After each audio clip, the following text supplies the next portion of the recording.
Hey guys, Jordan Butt here with Rokslide. This is the second Kifaru Reckoning review video.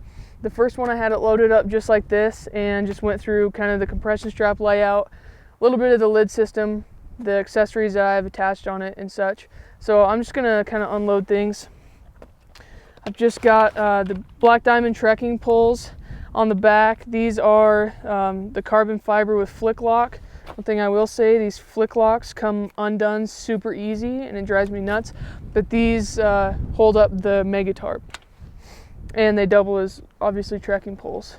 Here in the lid is basically going to be my camera gear. I'm using the camera gear now, but this is a 14mm lens. This is my shotgun mic. It's a Rode VideoMic Pro.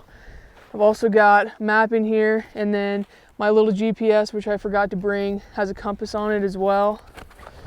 And then my digiscoping kit. I'm just gonna put all that stuff back in here. And then in the chamber pocket up here, I have a Husky-Mall wind meter for the rifle hunts we do, and then I have the Husky-Mall headlamp, which is like a torch.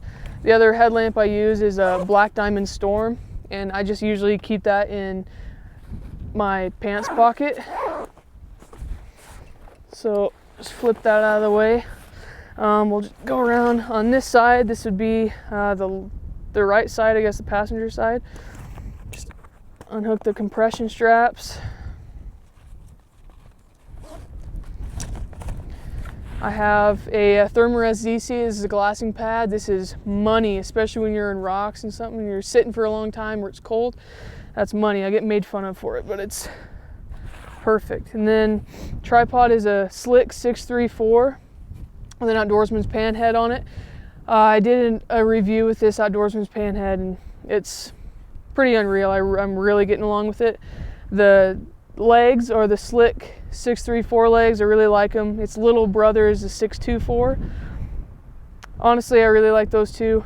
Doing it again, I'd go to flick locks instead of the twist locks.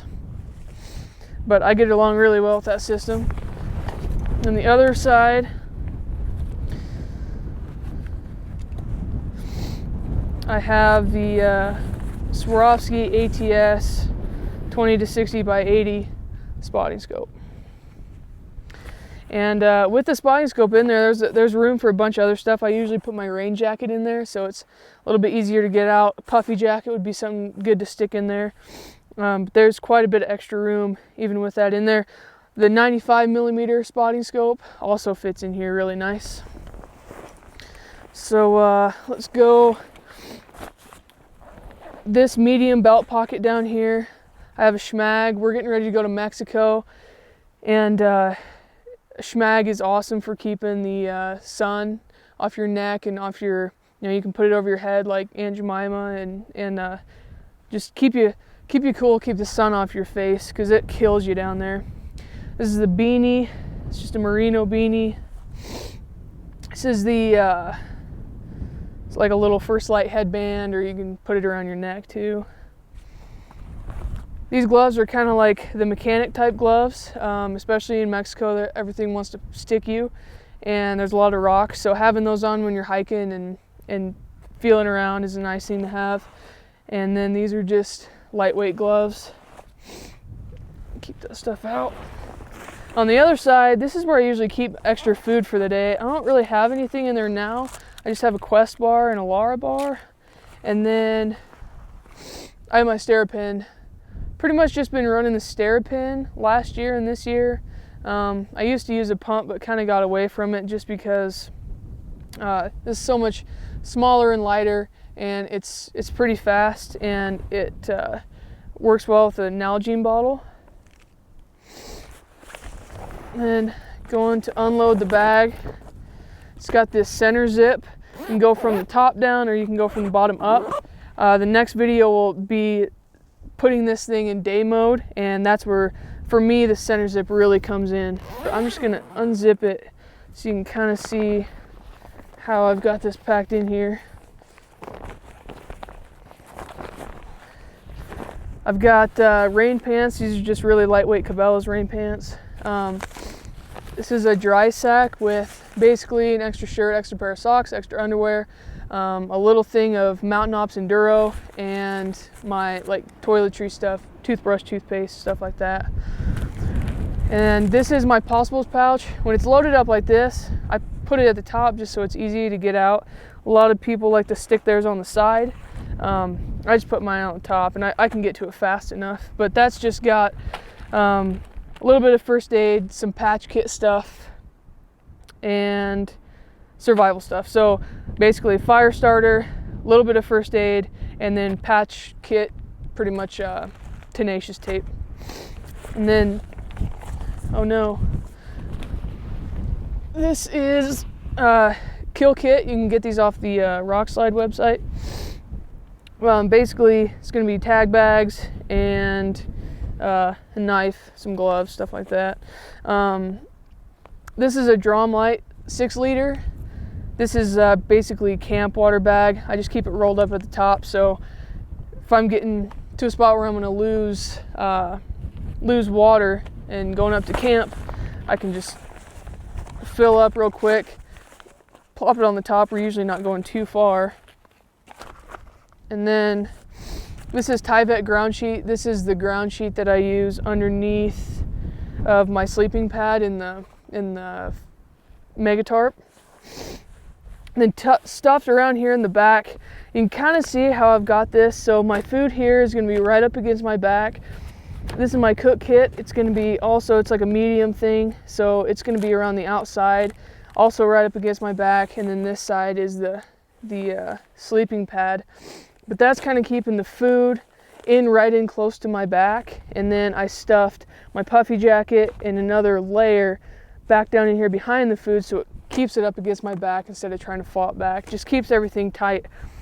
But you want all of your lightweight, bulky stuff down at the bottom here, and then right in through here is where you want your more heavier weight stuff, whether that be your food, and water is pretty much usually what it is, or in your meat. And then all your mid-weight stuff, kind of stuffing around it and up above it as best you can, but keep that heavy weight up against your back, in between your shoulder blades is kind of where you want that, and on your back. You don't want that really sagging down because it'll pull you backwards and it sucks. So this is just a puffy jacket. This is a fleece pullover. Then this is my food. This is simulated. I put 5 days in this last year, and it fit. It's a Kifaru extra large pullout. This would be breakfast, lunches, and some snacks, and then dinner, Mountain House, I shove at the bottom of the whole bag. So this is the Nomad 7 panel.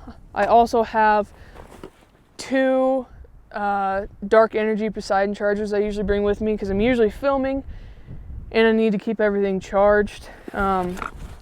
This is the Kifaru mini belt pouch, and it has my cook kit in it, which is basically a GSI minimalist cup with MSR pocket rocket. I've had this pocket rocket for like 5 years. It's super simple. It's never failed me. I'm going to switch to a Soto Windmaster this year. One thing they say that these aren't really super efficient and they sound like an F-16 when you have them going. So that's kind of a downfall. Oh, come on.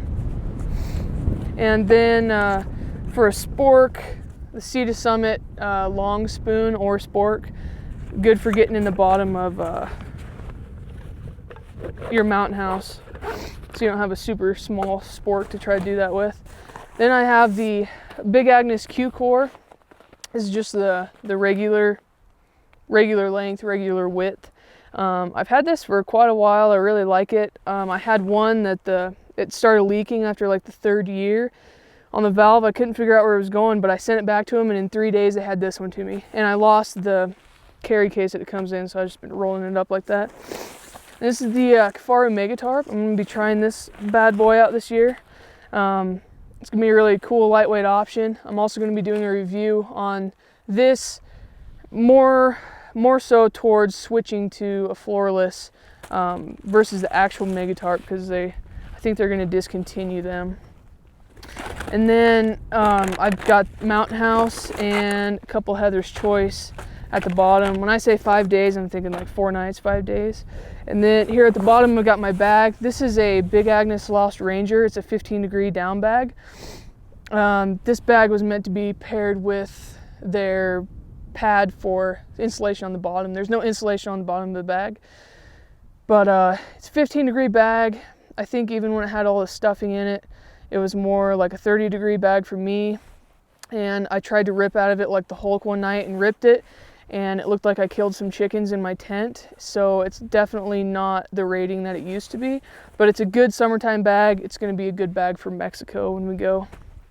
And that's it. So you can see, and there was still plenty of space down there, and I could have stuffed all that in there a lot better.